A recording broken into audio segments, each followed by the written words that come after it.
ପ୍ରିୟର ଛାତ୍ରଛାତ୍ରୀମାନେ ଆଜି ଆମେ ଭକ୍ତିବାଦ ବିଷୟରେ ଆଲୋଚନା କରିବା। ପ୍ରଥମ କ୍ୱେଶ୍ଚନ ହେଲା, ଭକ୍ତି ଆନ୍ଦୋଳନ କାହା ଦ୍ୱାରା ଆରମ୍ଭ ହୋଇଥିଲା?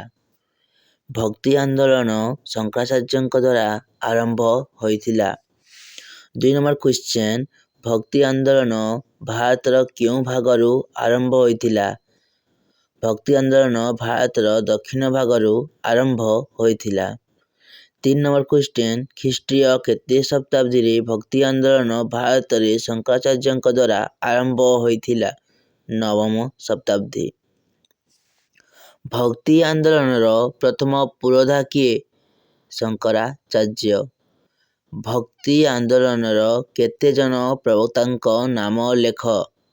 ଭକ୍ତି ଆନ୍ଦୋଳନର କେତେଜଣ ପ୍ରବକ୍ତା ହେଲେ ଶଙ୍କରାଚାର୍ଯ୍ୟ, କବୀର, ନାନକ, ଶ୍ରୀଚୈତନ୍ୟ, ରାମାନୁଜ, ରାମାନନ୍ଦ, ମୀରାବାଇ, ତୁଳସୀଦାସ, ମାଧବ, ସୁରଦାସ, ଚଣ୍ଡୀଦାସ।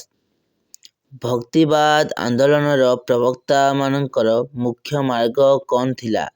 3ଟି ମାର୍ଗ ଥିଲା, ଜ୍ଞାନ, କର୍ମ, ଭକ୍ତି। ଜ୍ଞାନ, କର୍ମ, ଭକ୍ତିକୁ ନେଇ ସେମାନେ ଆଗକୁ ବଢ଼ିଥିଲେ।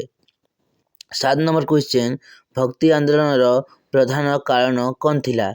ଭକ୍ତି ଆନ୍ଦୋଳନର ପ୍ରଧାନ କାରଣ ଥିଲା ହିନ୍ଦୁ ଧର୍ମରେ ପ୍ରଚଳିତ କୁପ୍ରଥା ଓ ରକ୍ଷଣଶୀଳ ମନୋବୃତ୍ତି।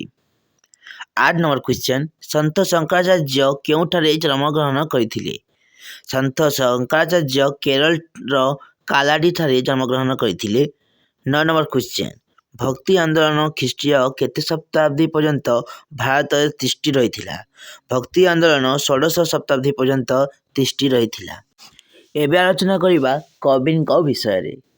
କବୀର କେତେ ମସିହାରେ ଜନ୍ମଗ୍ରହଣ କରିଥିଲେ? କବୀର 1440 ଖ୍ରୀଷ୍ଟାବ୍ଦରେ ଜନ୍ମଗ୍ରହଣ କରିଥିଲେ। 2 ନମ୍ବର କ୍ୱେଶ୍ଚନ, କବୀର କେଉଁ ମୁସଲମାନ ଦମ୍ପତିଙ୍କ ଦ୍ୱାରା ପାଳିତ ହୋଇଥିଲେ?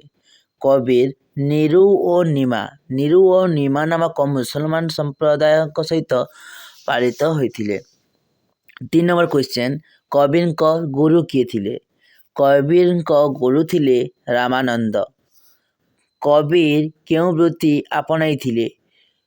କବୀର ଲୁଗାବୁଣା ବା ତନ୍ତୀ ପରିବାର ଆପଣାଇଥିଲେ। 5 ନମ୍ବର କ୍ୱେଶ୍ଚନ, କବୀର କାହାକୁ ବିବାହ କରିଥିଲେ?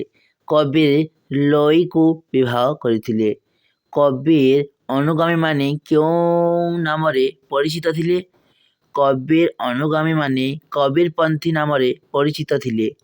7 ନମ୍ବର କ୍ୱେଶ୍ଚନ, କବୀରଙ୍କ ନୀତିବାଣୀକୁ କେଉଁ ନାମକ ଗ୍ରନ୍ଥରେ ଲିପିବଦ୍ଧ କରାଯାଇଥିଲା? ବୀଜକ ଗ୍ରନ୍ଥ। କବୀର କେଉଁ ଭାଷାରେ ନୀତିବାଣୀ ପ୍ରଚାର କରୁଥିଲେ? ସରଳ ହିନ୍ଦୀ ଭାଷାରେ। କବୀର ରଚନା କରିଥିବା ଭଜନକୁ କ'ଣ କୁହାଯାଏ? କବୀର ରଚନା କରିଥିବା ଭଜନକୁ ଦୋହା କୁହାଯାଏ।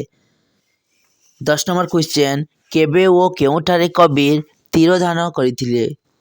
1518 ଖ୍ରୀଷ୍ଟାବ୍ଦ ଉତ୍ତରପ୍ରଦେଶର ଗୋରଖପୁରଠାରେ କବୀର ତିରୋଧାନ କରିଥିଲେ।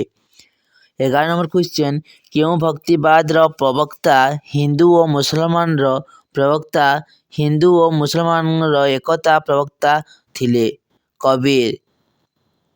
12 ନମ୍ବର କ୍ୱେଶ୍ଚନ, କବୀର କେଉଁଠାରେ ଜନ୍ମଗ୍ରହଣ କରିଥିଲେ? ଉତ୍ତର ହେଲା ଉତ୍ତରପ୍ରଦେଶର ବାରାଣସୀ ଠାରେ। 12 ନମ୍ବର କ୍ୱେଶ୍ଚନ ପରେ ଆମେ 13 ନମ୍ବର କ୍ୱେଶ୍ଚନ ଆଲୋଚନା କରିବା, ଗୁରୁ ହିଁ ଗୋବିନ୍ଦ। ଗୁରୁ ହିଁ ଗୋବିନ୍ଦ ବୋଲି କିଏ ଶିଷ୍ୟମାନଙ୍କୁ କହିଥିଲେ? କବୀର। 14 ନମ୍ବର କ୍ୱେଶ୍ଚନ, କେଉଁ ଭକ୍ତିବାଦର ପୁରୋଧା ମୂର୍ତ୍ତି ପୂଜାର ବିରୋଧ କରିଥିଲେ? କବୀର। 15 ନମ୍ବର କ୍ୱେଶ୍ଚନ, କବୀରଙ୍କ ପରମ ଶିଷ୍ୟ କିଏ ଥିଲେ? କବୀରଙ୍କ ପରମ ଶିଷ୍ୟ ଧର୍ମଦାସ ଥିଲେ। ଆଜିର ଭିଡ଼ିଓ ଏତିକି ଥିଲା। ଯଦି ଭଲ ଲାଗିଛି ଲାଇକ୍, ସେୟାର, କମେଣ୍ଟ କରିବା ସହିତ ନିଜ ସାଙ୍ଗମାନଙ୍କୁ ସେୟାର କର ଏବଂ ବେଲ୍ ବଟନକୁ ଅନ୍ କରି ସବସ୍କ୍ରାଇବ୍ କର। ରହିଲି, ଜୟ ଜଗନ୍ନାଥ।